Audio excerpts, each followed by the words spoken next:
Estimados estudiantes, reciban un cordial saludo de quienes habla, docente tutora Brigido Bando. Vamos a empezar la unidad 3 con historia del siglo XX. Antes de eso, por favor, les pido que silencien su micrófono, cualquier pregunta que tengan en el foro de dudas e inquietudes. Vamos a empezar con una frase de Eloy Alfaro Delgado. Cuando desaparece la práctica de la justicia, se viene al suelo el edificio social que llamamos nación. La Revolución Liberal, conocida también como Guerra Civil Ecuatoriana, inició en Guayaquil el 5 de junio de 1895. El movimiento fue liderado por Eloy Alfaro, el viejo luchador, también proclamado como jefe supremo, el presidente constitucional de la República del Ecuador en el periodo de 1897 a 1901 y también de 1906 a 1911. Él luchó contra los gobiernos conservadores como Gabriel García Moreno, Ignacio de Ventimilla, José María Plácido Camaño. ¿Por qué se produjo esta revolución liberal? Porque hubo un descontento social y también dificultades económicas, en la cual la ceguera del gobierno instalado en Quito no permitió ver y valorar la ayuda y los logros de algunos luchadores de otras regiones, lo cual resultó ser un factor importante. Especifiquemos en el caso de Eloy Alfaro, quien venía luchando para tratar de implantar algunas ideas liberales. Por eso Eloy Alfaro inteligentemente comprendió que hubo la realidad social en la realidad económica de la época y por ello trató de llegar a acuerdos políticos. Dentro de los grupos políticos que desempeñaron una función importante en la Revolución Liberal, estuvieron los caciques costeños, que aparte de dar sus recursos económicos, dio como aporte los peones para la lucha. En los revolucionarios emigrados fueron considerados hombres con experiencia, ya que habían luchado en otros países. En ellos tenemos a Eloy Alfaro, Medardo y Flavio Alfaro, Leonidas Plaza, Gutiérrez, Plutarco y Bowen. En la burguesía liberal provenía de Guayaquil y se dividían en tres fracciones de clase con distintas funciones socioeconómicas, en las cuales estaba el gran cacao, los comerciantes y los banqueros. Legados de Eloy Alfaro. En el político y religioso destaca la Constitución. Hubo reformas de leyes que dieron seguridad jurídica a los ciudadanos. También establecimiento de un Estado laico, lográndose la separación del poder político del eclesiástico. También hubo la creación del registro civil, único para todo el país, la expedición de la ley del matrimonio civil, una expropiación de los latifundios de la Iglesia y eliminación del diezmo y la despenalización de la deuda de tributos impuesto a los indígenas. En lo educativo es primordial ya que instaura la educación primaria, en la cual la hace gratuita, laica y obligatoria. Para ello forma maestros, pero para que todo esto funcione, funda instituciones educativas conocidas como el Colegio Nacional Mejía, Colegio Manuela Cañizares, Normal Juan Montalvo, Colegio Militar Eloy Alfaro, el Conservatorio Musical, Escuela de Bellas Artes, escuelas normales para indígenas y las escuelas nocturnas. En lo social, se privilegia la igualdad de géneros, ya que hay que tener en cuenta que aquí fue la primera mujer que ejerce un cargo público. También benefició a la sociedad en la construcción de la red de ferrocarriles que une a todo el país. Aquí llega el fin de la Revolución Liberal, el 28 de enero de 1912. El asesinato de Eloy Alfaro fue planeado y promovido por la oligarquía y el desinterés de conservadores. Entramos a la plutocracia. Aquí participa el sistema bancario, el gobierno y el pueblo. La plutocracia hace referencia a la forma de gobierno en que las clases altas que ostentan los recursos económicos y tienen posiciones influyentes en el poder. El nombre deriva del dios Pluto, de la mitología griega, que representa al dios de la riqueza, de la agricultura, relacionado con la cosecha como abundancia. La plutocracia dominó al Ecuador entre 1912 y 1925. Aquí llega a las finales de la Revolución Liberal e inicios de la Revolución Juliana. El dominio del Estado tenían sectores poderosos, en los cuales participaba la burguesía bancaria, agroexportadora y comercial. El presidente Leonidas Plaza, durante el periodo de 1912 a 1916, entrega más poder político a la banca guayaquileña a cambio de favores económicos. Por lo tanto, se alianza con el Banco Comercial y Agrícola. Aquí no existía una moneda oficial en el Ecuador, por lo tanto, los bancos y las haciendas hacían su propio papel moneda, lo cual la resistencia exige cambios en la propiedad de la tierra y en las relaciones laborales. Esto conlleva al borde de una guerra civil. Por lo tanto, Leonidas Plaza se endeuda en nuevas deudas con la banca.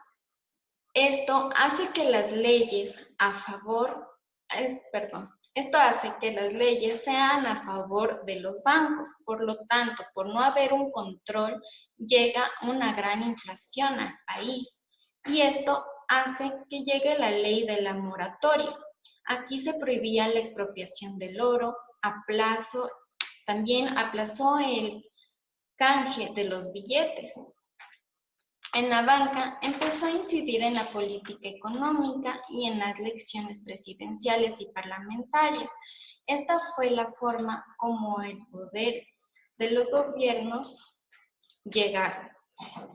Aquí está Alfredo Vaquerizo Moreno en el periodo de 1916 a 1920.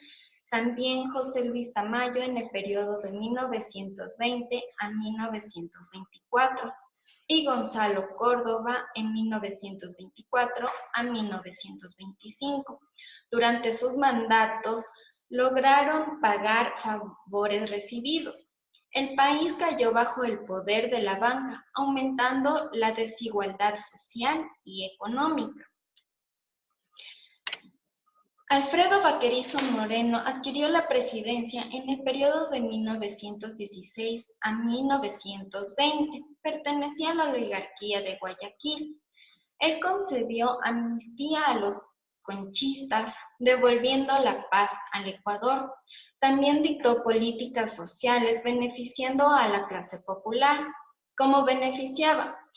Con la jornada laboral en 8 horas diarias, abolió la prisión por deuda, impulsó la vialidad, el telégrafo y el alumbrado eléctrico.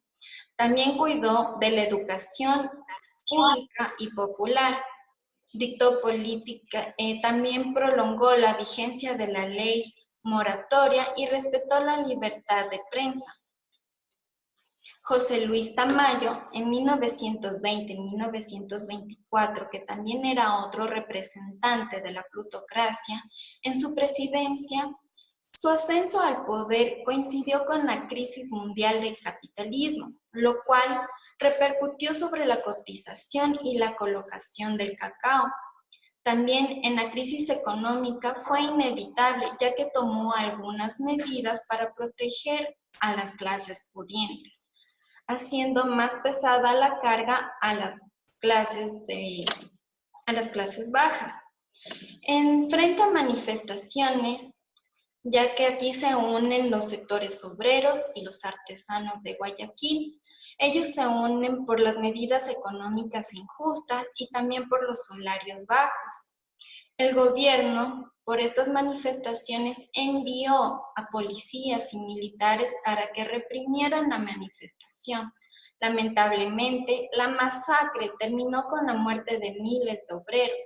Todo esto conllevó a la crisis en todos los estratos de la sociedad. El poder oligárquico liberal permaneció en el poder presidencial hasta el 9 de julio de 1925, fecha en la que la Revolución Juliana saca del poder. Entramos a la Revolución Juliana. Esta revolución inicia el 9 de julio de 1925, en lo cual ejerce un golpe de Estado por la Liga Militar, lo cual derrocó a Gonzalo Córdoba en el año de 1924 a 1925. Algunas de las condiciones sobre las que se materializa esta revolución son la crisis económica producto de endeudamiento de los gobiernos con la banca. También llevan al pueblo ecuatoriano a sublevarse y esto conllevan a que apoyen al derrocamiento del presidente. Hubo un abuso continuado en la emisión e impresión de billetes sin respaldo, lo cual conllevó a la devaluación de la moneda y por ello hubo levantamientos indígenas en las regiones de Azuay, Cotopaxi y Chimborazo. También los trabajadores que manifestaban por sus derechos laborales fueron acribillados y asesinados. Aquí, los bancos fueron prestamistas para el Estado, lo cual ellos otorgaban créditos bajo amenaza de cierre de las instituciones, porque aquí en los bancos ellos tenían libertad de impresión de dinero. No había ley que les llame la atención, por lo tanto no tenían un aporte enorme. Al tener una impresión de dinero sin ley, se les salió de las manos y esto conllevó a la inflación. Aquí la deuda del Estado se hizo impagable por las dimensiones que había alcanzado. Una comisión de la Junta Suprema Militar, presidida por el mayor Luis Telmo Gómez de la Torre, irrumpió en la sala en donde el presidente y sus ministros realizaban una sesión extraordinaria. Aquí notificaban que la Junta Suprema había resuelto asumir el gobierno de la nación. El objetivo fundamental de la Junta Suprema era reorganizar la economía, crear el Banco Central para concentrar allí la emisión de la moneda y crear un nuevo sistema de presupuesto y aduanas. En la primera junta, liderada por Luis Napoleón Dillon, él fiscalizó los bancos, introdujo los impuestos a la renta y sobre las utilidades, creó el Ministerio del Bienestar Social y Trabajo, también creó leyes laborales y adoptó medidas sociales. Luego de la segunda junta, que duró 3 meses, el 1 de abril de 1996, los julianos nombran como presidente a Isidro Ayora en el periodo de 1926 a 1931. Aquí logra concretar el programa de reformas con el apoyo de la misión norteamericana de Kemper. En los resultados de la Revolución Juliana, se instaló una junta de gobierno provisional. También en la segunda junta del gobierno dio fin a una etapa en la que el pueblo sufrió consecuencias del deterioro del valor de la moneda. Aquí también inician los primeros movimientos que llevan a la modernización del Estado ecuatoriano. Se pone un fin al modelo plutocrático, se da protección a la industria nacional y en 1928 se elabora una constitución nombrando como presidente a Isidro Ayora. También se creó el Banco Central y la Contraloría y se infló la burocracia. Ahora entramos al velasquismo. José María Velasco Ibarra fue quiteño y a partir de los 30 años logró entrar como presidente al Ecuador. Él tuvo 5 oportunidades como presidente. Sus periodos presidenciales, algunas ocasiones no fueron completados por derrocamiento. También impulsó ambiciosas obras públicas y las reformas educativas. También mantuvo una política exterior de dependencia. Aquí en la primera presidencia, en el periodo de 1934 a 1935, él controlaba a los empleados públicos, también invertía en infraestructura, ya que impulsó numerosas obras públicas. En su plan de gobierno contemplaba garantía de las libertades públicas.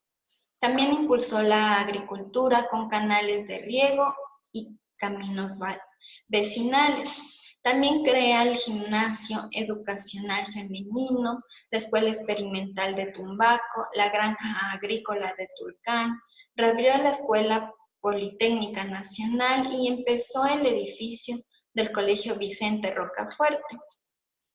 En la segunda presidencia, en el periodo de 1944 a 1947, no emprende cambios socioeconómicos significativos. Las luchas indígenas tomaron fuerzas, destacándose de Dolores Cacuango y Tránsito Amaguaña, ya que el gobierno convocó a elecciones para una nueva constituyente y por ende Velasco Ibarra fue derrocado y desterrado a Chile. En su tercera presidencia, en 1952 a 1956, hubo la disminución de exportaciones. También se acometieron obras de infraestructura de gran envergadura y también construyó el primer plan vial orgánicamente concebido. También creó numerosas escuelas y colegios. También reequipó la Fuerza Armada de Tierras, Mar y Aire con armamento moderno. Emprendió obras de regadío, creó la Junta de Planificación y Coordinación Económica y también clausuró varios periódicos. En su cuarta presidencia, en el año de 1960-1961, declara nulo el Protocolo del Río de Janeiro, que ponía fin a las discusiones fronterizas entre Perú y Ecuador. Propuso la reforma agraria. Aquí estalla la crisis fiscal y el malestar del pueblo. En julio de 1961, devalúa el sucre frente al dólar, en lo cual se desató una ola de violencia que involucró a estudiantes, congresistas y ciudadanos, los cuales los legisladores fueron presionados y tuvieron que proclamar presidente a Carlos Julio Arosemena. En la quinta presidencia, en 1968 a 1972, hizo la petición de reformas a la Constitución, lo cual causó pugnas de poderes entre el presidente y el Congreso. También crea un clima de intranquilidad en el campo por la pobreza. Y aquí estalla una crisis política el 22 de junio de 1970, en la cual Velasco Ibarra optó por la dictadura. Y entonces, el 15 de febrero de 1972, los militares hicieron un golpe de Estado. El velasquismo en este periodo se produce en casi medio siglo de la historia del Ecuador, esta época en la que el país pasó por un periodo de fuerte inestabilidad política, económica, social, en el cual las apetencias del poder y el individualismo no favorecieron el desarrollo y la evolución del país. Muchas gracias, queridos estudiantes. Hasta la próxima.